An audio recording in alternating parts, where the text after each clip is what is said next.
రాజమౌళితో cinema అంటే మామూలు విషయం కాదు. లుక్స్ దగ్గర నుంచి ఎస్పెషల్లీ ఆ సినిమా రిలీజ్ అయ్యే వరకు టెన్షన్. కానీ మన పండుగాడైతే మాత్రం పిచ్చ చిల్లుగా బిందాజ్ ఉంటున్నాడు.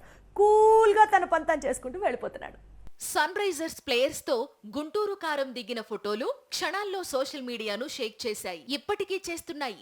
బాబు సన్ రైజర్స్ ప్లేయర్స్ ను కలవడం ఒక హైలైట్ అయితే మహేష్ లుక్ మరో హైలైట్. బాగా పెరిగిన జుట్టుతో మరింత స్టైలిష్ గా కనిపిస్తున్నాడు సూపర్ స్టార్. రాజమౌళి దర్శకత్వంలో మహేష్ బాబు నటించబోయే సినిమాకు సంబంధించి లుక్ ఇదేనంటూ సోషల్ మీడియాలో డిస్కషన్ స్టార్ట్ అయింది. మరోవైపు రాజమౌళి గురించి తెలిసిన వారు అతను హీరో లుక్ ను అంత త్వరగా రివీల్ కానివ్వడు కదా అంటున్నారు. ఏది ఏమైనా సూపర్ స్టార్ నయా లుక్ మాత్రం అదిరిపోయిందనే టాక్ సోషల్ మీడియాను షేక్ చేస్తోంది. ఇంతకీ రాజమౌళి మహేష్ బాబు మూవీ ఎప్పుడు ప్రారంభమవుతుంది అంటే అందుకు త్వరలోనే కన్ఫర్మేషన్ రానుందని చెబుతోంది టాలీవుడ్. ముందుగా ఈ చిత్రాన్ని ఆగస్టు 9న మహేష్ బాబు బర్త్డే కానుకగా ఓపెన్ చేయాలి అనుకున్నారు. అదే రోజున అనౌన్స్ చేయాలనుకున్నారు. కానీ ఇప్పుడు మే 31న సూపర్ స్టార్ కృష్ణ గారి జయంతిని పురస్కరించుకుని మూవీని అనౌన్స్ చేయబోతున్నారట.